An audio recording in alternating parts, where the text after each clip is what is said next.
Დილითა მამისათა და ძისათა და სულისა წმინდისათა ამინ.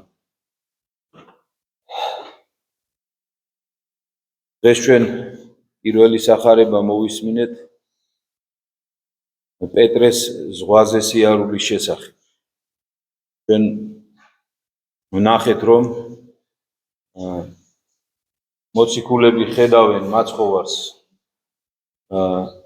სიბნელეში ზღვაზე მოსიარულეს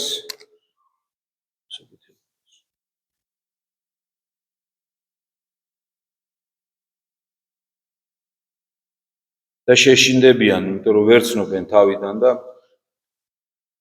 შეეშინდებათ და სანამ შეღაღადებენ უფალი ეუბნება, დაინახავენ მოკლედ რო თქვა, ეხლა ძალიან რო არ გაგვიგრძელდეს და პეტრე ეუბნება მაცხოვარს, რომ უფალო მიბრძანე, რომ მოვიდე შენთან ზღვაზე.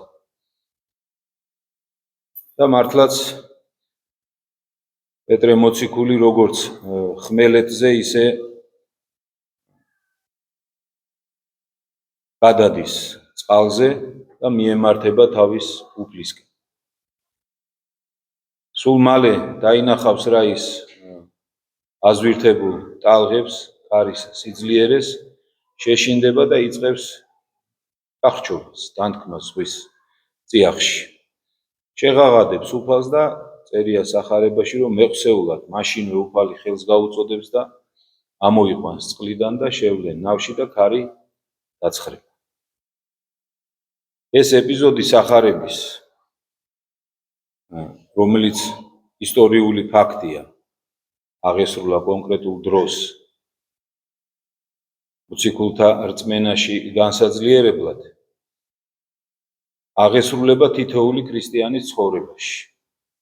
არ არსებობს ისეთი ქრისტიანი, რომელიც შეუდგება ქრისტეს და რომელმაც აი ეს მოვლენა თავის ცხოვრებაში არ განიცადოს. თითოეული ჩვენთაგანი, როდესაც რაღაც ცხოვრების რაღაც ეტაპზე, ხლა ვინც აღვდგავართ, საერთოდ ნებისმიერი მორწმუნე ქრისტიანი ცხოვრების რაღაც ეტაპზე, როდესაც ხედავს უფლის დიდებულებას, სხვადასხვანაირად. აქ ეხლა პეტრემ ზღვაზე მოსიარულე დაინახა. ჩვენ ყველა ჩვენთაგანს ჩვენი გამოცდილება გვაქვს უფალთან მიმართებაში და ხედავთ რაღაც ეტაპზე შევიგრძნობთ მის დიდებულებას, მის ყოვლადძლიერებას და აი ვთხოვთ ხოლმე პეტრესავით და ჩვენი შედგომაც, გაქრისტიანებაც, ეკლესიაში მოსვლაც ხო ამას ნიშნავს, რომ უფალს ვეუბნებით, რომ უფალო მიმიღე შენთან და მიბრძანე, რომ შენსკენ წამოვიდე. აბა ქრისტიანის ცხოვრება სხვა რა არის. უბრალოდ რა უნდა იყოს. რა არის ეს კიდე სხვა საკითხია თანამედროვე ქრისტიანის ცხოვრება, მაგრამ ესე უნდა იყოს. რაღაც ეტაპზე ამ ნაბიჯს ვდგავთ ხოლმე და ალბათ გახსენდებათ თითოეულ თქვენთაგანს როგორი მონდომებულები ვართ მაშინ და მართლაც როგორც პეტრე, აი როგორ არაფრად მიგვაჩნია, ვთქვათ, არც მარხვაც, მეტანიებიც, ხანგრძლივი ლოცვებიც, თუნდაც თავიდან აი შეურაცხყოფის მოთმენაც, თავის დახრაც, დათმობაც, ხო, ეხლა როდესაც ადამიანი ქრისტიანი ხარ, ეხლა ისე ვეღარ ცხოვრობ, როგორც მანამდე ცხოვრობდი, ხო, რაღაც შეზღუდვებს უწესებ შენ თავს, თუნდაც ისეთ უბრალო რამეში, რასაც ქვია ჩაცმულობა, ხო, შესაბამისად იცმე და ეს ყველაფერი უმარტივესია ჩვენთვის, აი უმარტივესი, როცა ვიწყებთ ქრისტიანული ცხოვრების გზას. და მივდივართ, აი კიდე ერთხელ გავმეორდები, როგორც პეტრე ზღვაზე. არაფრის არ გვეშინია, არაფერი არ გვაეჭვებს. თამამათა ვართ, ესე ვთქვათ, და უფლისკენ მივდივართ და ალბათ გახსენდებათ, როგორი კარგია ის პერიოდი. აი როგორი, მე შეიძლება ითქვას, მთელი ცხოვრება შევნატრით ხოლმე იმ პერიოდს. რა მარტივი იყო ყველაფერი. ყველა დათმობაზე წასვლა და ყველაფერი ქრისტესთვის. მაგრამ მე ჩვენს ცხოვრებაშიც აი ესე პეტრესავით უკვე გამოჩნდება ხოლმე სხვადასხვანაირი ფორმით ეს ტალღები, ეს ქარი სხვადასხვანაირი ფორმით. ხო და აი მე უკვე ცოტა შევტორტმანდებით ხოლმე და ვფიქრობთ, აბა ეხლა ლათესია, როგორც ვიფიქრე, ეხლა იქნებ ტყვილა უჭირვებ ჩემ თავს, იქნებ შემიძლია აქაც ვიყო, იქაც ვიყო, ორივეგან ვიყო, ცოტა ჩემ თავსაც ვემსახურო და მიწას, ცოტა ღმერთსაც. და დღეს ელიათესბიტელის ხსენებაა და გუშინ ჩვენ წავიკითხეთ ერთ-ერთ საკითხავში იყო მისი მიმართვა ებრაელი ხალხის მიმართ, რომელიც ასე ჟღერს, რომ როდემდე უნდა კოჭლობდეთ ორივე ფეხით. ებრაელებს მიმართავს ელია თეზბიტელი და რას საუბრობს აქ, რომ იმ პერიოდში ებრაელები სამწუხაროდ ორივე ორ ღმერთს სცემდნენ თაყვანს, ჭეშმარიტ ღმერთს და ბაალს. ხო და ელია თეზბიტელი ეუბნება, რომ ორივე ფეხით როდემდე უნდა იკოჭლოთ. ნახეთ, იმას კი არ ეუბნება, რომ აი თქვათ ჭეშმარიტ ღმერთს რო სცემთ თაყვანს, იმ ნაწილით სწორად დადიხართ და ბაალს რო სცემთ, იქ გეშლება თუ არა. ასეთ თაყვანისცემას ორივენაირს კოჭლს უწოდებს. არ არსებობს ესეთი, რომ ცოტა იქ ცოტა აქ. ხო და აი რატომ მოვიყვანე ეს, რომ რაღაცა ეტაპზე მე რო გაგვინელდება გული ცოტა აი მაცხოვარს რაც იძახის დღევანდელი სახარებას რო განმარტავს ეგნატე ბრიანჩანინოვი ესე ამბობს, რომ პეტრემო უფალსო თვალი მოაცილაო და ტალღებს შეხედაო. აი მაშინ დაეჭვდა და მაშინ დაიწყო ჩაძირვა. ხო და აი ჩვენც აი იმ ბედნიერი მომენტიდან როდესაც მოვედით ეკლესიაში და ესეთი ანთებული ვიყავით, მე რაღაც ეტაპზე ეშმაკი ახერხებს, რომ აი ჩვენ ფოკუსს ქრისტესგან ცოტა გვერდზე გაწევს, რაღაცა სხვაზე შეგვახედებს, კიდე სხვა რამეს დაგვანახებს ქრისტეს გარდა. და აი ადამიანი მერე იწყებს უკვე ამ ცოდვის მორევში ჩახჭობას. მერე იწყებს აი ამ ორივე ფეხით კოჭლობას. უფალიც უნდა, არც ეს არ უნდა რომ დაკარგოს. იმიტომ რომ ის რაღაცა ახსოვს კარგი, მაგრამ თან ესეც ვეღარ ეთმობა უკვე და აი იწყებს ადამიანი სამწუხაროდ ჩაძირვას. აი რამდენი ხანი იქნება ასე ჩაძირულ მდგომარეობაში ადამიანი და ბოლომდე ჩაიძირება და დაიხრჩობა თუ გადარჩება, ეს უკვე თითოეული ადამიანის პირად არჩევანზე არის, ისე როგორც პეტრეს პირად არჩევანზეა. ეხლა წარმოიდგინეთ პეტრე რომ ამაყი კაცი ყოფილიყო. ხო, ვერ დაუძახებდა უფალს მიხსენი. ვერ აი დაიხრჩობოდა, მაგრამ ვერ შეძლებდა. ეს არის ამპარტავანი კაცის უბედურება. რომ დაიღუპავს თავს, მაგრამ შველას არ ითხოვის. ხო, პეტრე ესეთი არისო, პეტრე თავმდაბალი კაცი იყო, ჩვენ ვიცით. იცოდა მან, ესე ვთქვათ, უფლისგან როგორც ქების მიღება, ისე გაკიცხვის მიღებაც, ხო? გახსოვთ ხო, თქვენ ერთხელ როდესაც პეტრე აღიარებს უფალს, რომ შენ ხარ ჭეშმარიტად ძეღმრთისაო. ეტყვის უფალი, რომ ეს მამამ გამოგიცხადა შენ. მაგრამ ცოტა ხანშივე ქრისტე უფალს ეუბნება, როდესაც უფალი ვნებაზე ელაპარაკება, მალევე აი ამ მოვლენის მერე. უფალი ელაპარაკება არიგებს მათ, რომ უნდა მე ჯვარზე მოვკვდე, უნდა ვევნო და პეტრე ეუბნება, რომ ნუ იქნება ეგრევე. და უფალი იმ წუთას გაკიცხავს, რომ განვე ჩემგან სატანა.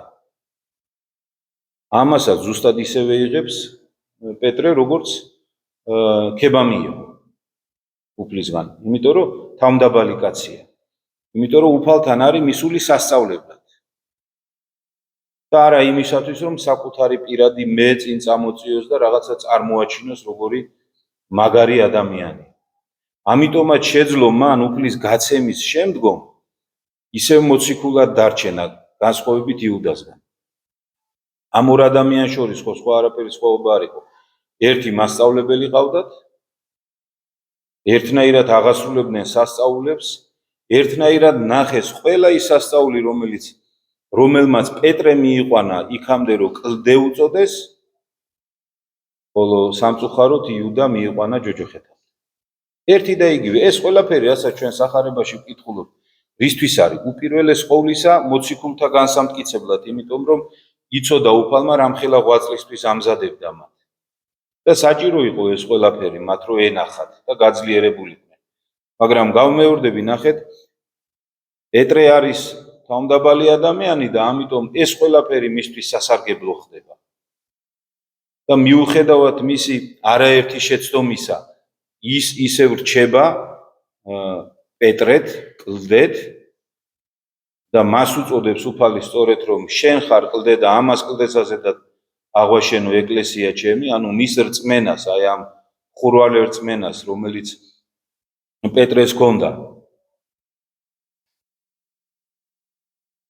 და იუდამ კიდე ერთხელ გამეორდები, იუდამაც ნახა, ხო, 5000-ის დაპურება, 4000 კაცის დაპურება, სუმცირედი საჭმელით. ამ ნავში იუდაც იჯდა. მეორე შემთხვევაში, როდესაც მაცხოვარს ეძინა ნავის კიჩოზე და ქარიშხალი რომ ამოვარდა, რომ გაიღვიძა და უბრძანა კარს, რომ ჩადექი ახლა და დაცხერიო და ყველაფერი დამშვიდდა. იუდაც იყო და პეტრეც იყო. მაგრამ ამაყი იუდა სამწუხაროდ ვერ ახერხებს საკუთარ თავს გადაახტეს, ვერ ახერხებს წყალობა ითხოვოს ღვთისგან და ამიტომ იღუპება და პეტრე ახერხებს. აი დღევანდელ სახარებაშიც პეტრეს აქედან დავიწყეთ, ხო, ხა ჩვენ ამაზე საუბარი. დღევანდელ სახარებაშიც მოახერხა პეტრემ, რომ იხსენი უფალო და უძახა. იმ წუთას მიხვდა თავის შეცდომას. აი ეს ქონდა პეტრეს ესე ვთქვათ, ძლიერი მხარე. იმ წუთას მიხვდა რა ხდებოდა და ის კი არ დაიწყო, რომ ეხლა გავძლიერდე მე უნდა, ეხლა რა არა. უფალო მიხსენი მე და იმ წუთას იხსნა უფალო. და ჩვენც აი მთელი ჩვენი ცხოვრება ალბათ ეს არის ხოლმე, რომ აი ამ ორ მდგომარეობას შორის ვიბრძვით. სიამაყე გვძლევს, ან იპოვით ჩვენ თავში სიმდაბლეს, ვთხოვთ უფალს, უფალო გეხვეწები, კიდევ ერთხელ ამომიყვანე ამ მორევიდან, ამოგვიყვანს უფალი, ფეხზე დავდგებით, თითქოს ისევ წყალზე სიარულს ვიწყებ, ისევ მოვაშორებთ ხოლმე ჩვენს მზერას უფალს, ჩვენს მთავარ მიზანს. ეშმაკი მოახერხებს, რომ ამ უამრავი საზრუნავით, რაც ეხა თითოეულ ჩვენთაგანს არ გვაკლია, ხო? ოჯახი იქნება თუ სამეგობრო თუ სხვა 1000 პრობლემა. ეშმაკი ახერხებს აი ამ პრობლემებში ჩვენს დამარხვას და ადამიანი, როდესაც მოაცილებს თუ არა თავის მზერას ქრისტეს მიზანს, ცხონებას, იმ წუთას ისევ იწყებს დათქმას. მერე ისევ უნდა იპოვოს საკუთარ თავში სიმდაბლე, ახაროს თავი, ისევ თქვას და ეს არ არის იოლი ახლა ვინც ეკლესიაში დიდი ხანია დადიხარ, დამეთანხმებით, რომ არ არის იოლი, რომ ერთი და იგივე ცოდვას ჩადიხარ ადამიანი, ნუ აი ცხენია უკვე აღარ გინდა როდემდე. მაგრამ აი ეს ახლა რაც მე ვთქვი, ეს სიამაყეა. ეს სიამაყეა, რომ აუ რო ახლა რას იფიქრებენ ჩემზე ერთი და იგივე ცოდვაში, რანაირ მე და ანუ იმას კი არ ვნანობთ პეტრესავით, რომ უფალს ვაწყენინეთ. იმას ვნანობთ, რომ კაცო ესეთი მდაბალი როგორა ვარ, ესეთი უძლური როგორა ვარ. ამას ვნანობთ. ანუ კარგები რო არა ვართ და ძალიან მაგრები რო არა ვარ და თავაწეულები რომ არ დავდივართ ეკლესიაში, ამას ვნანობთ. იმას კი არა რომ უფალს ვაწყენინეთ. ამიტომაც სულ უფრო და უფრო ღმერთმა დაგვიფაროს ინთქმება ასეთი ადამიანი მორევში. ამიტომ ჩვენ თავში არავითარ შემთხვევაში ეს აზრი არ უნდა შემოუშვათ როდემდე და სიკვდილამდე, სანამ არ გამოვასწორებთ ღვთის წყალობით, მანამდე უნდა ვიძახოთ უფალო გვიხსენ. რატომ არის ყველაზე ხშირი ლოცვა ეკლესიაში უფალო შევიწყალე? შემთხვევით ეკლესიაში ხო არაფერი ხდება, აი დააკვირდით. ყველაზე ხშირად ეს ორი სიტყვა ისმის მსახურებაზე, უფალო შევიწყალე. როგორი მარტივი სიტყვებია, ხო? და დააკვირდით, როგორც კი ბევრგან არის, ხო, ახლა აი თქვა დილის ლოცვებში საღამოს 12 უფალო შევიწყალე, იქ სამჯერ უფალო შევიწყალე. ხო, აქ ლოცვებზე პარაკლისებში 40 უფალო შევიწყალეა და ასე შემდეგ, სულ უფალო შევიწყალე და აი უფალო შევიწყალეზე რომ მიდის ადამიანი, ეს რადგან ზეპირად ვიცით, რას ვაკეთებთ ხოლმე? აპატიეთ ეს უფალო შევიწყალე ჩავატარებთ. რატომ იცით? არ უნდა ეშმაკს. აი ამ დროს მოვიდა და გითხრა რომ მოდი ეს ზეპირად იცით, სწრაფად. ამ დროს სხვა რამეზე იფიქრე. არა და ზუსტად ეს ორი სიტყვა არის შენი მაცხოვნებელი.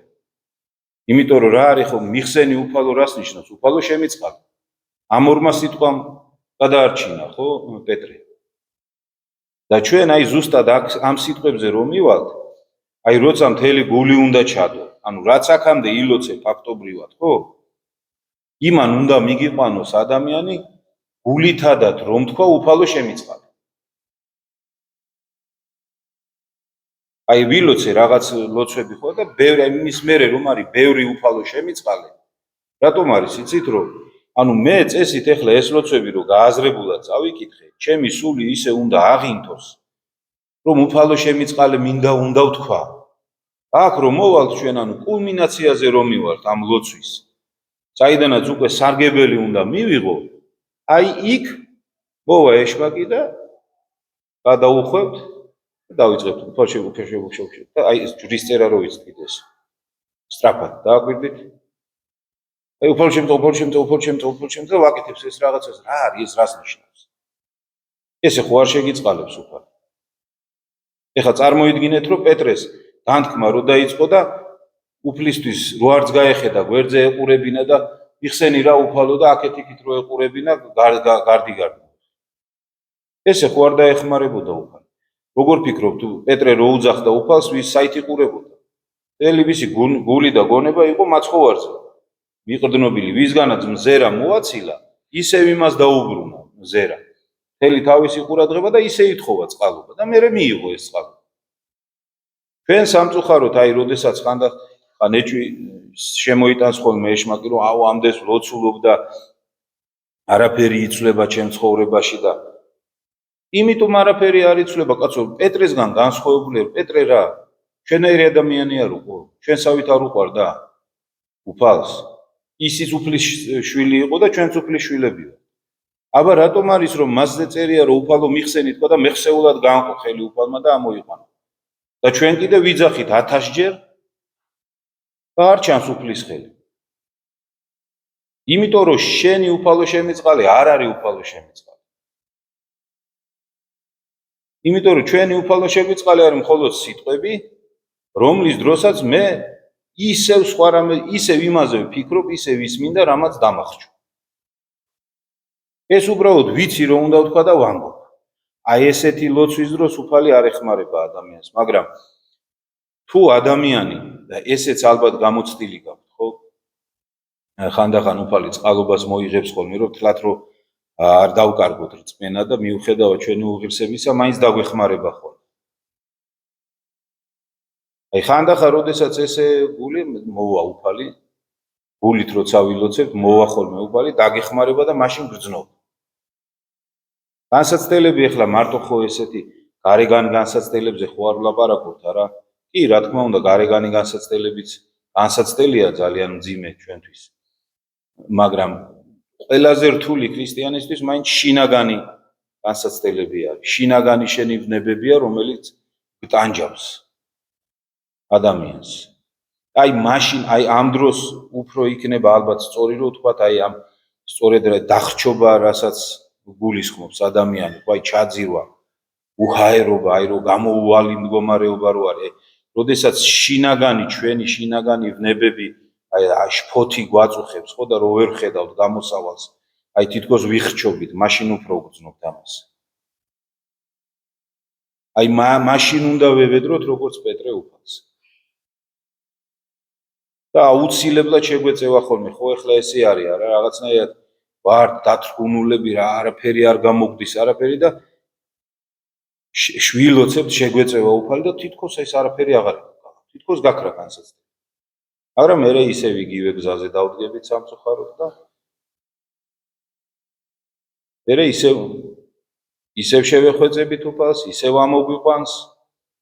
მოკლედ რო ვთქვათ და ძალიან სიტყვა არ გამიგრძელდეს, უფალი არ იღლება ჩვენი გადარჩენით. ხო და მთავარია ჩვენ არ დავიღალოთ წყალობის თხოვნით. ეს არის უმთავრესი. რომ უფალი არ იღლება ჩვენი გადარჩენით. მთელი ჩვენი ცხოვრების განმავლობაში ის ცდილობს რომ ჩვენ გადაგვარჩინოს. მიუხედავად ჩვენი მცდელობისა, რომ თავი დავიღოთ. ის მაინც ცდილობს რომ გადაგვარჩინოს. უამრავჯერ პატიობს და აღგვითხვა რომ გვაპატიებს ყველაფერს. თუ კი შენდობას ვითხოვთ და ღმერთმა შეგვაძლებინოს, ღმერთმა მოგცეს სიმდაბლე, რომ როდესაც საკუთარ თავს პეტრესავით დავინახავთ ხოლმე, რომ ვიხრჩობით ცოდვის მორევში, ვიხრჩობით ამ ქვეყნიური სიამოვნებებში, შევევედროთ უფალს, რომ გვიშველოს, ხელი გამოგვიწოდოს, ისევ გზაზე დაგვაყენოს, სწორ გზაზე და მისკენ მიმავალ გზაზე გვატაროს. ღმერთმა დაგლოცოთ და გაგვერთოთ.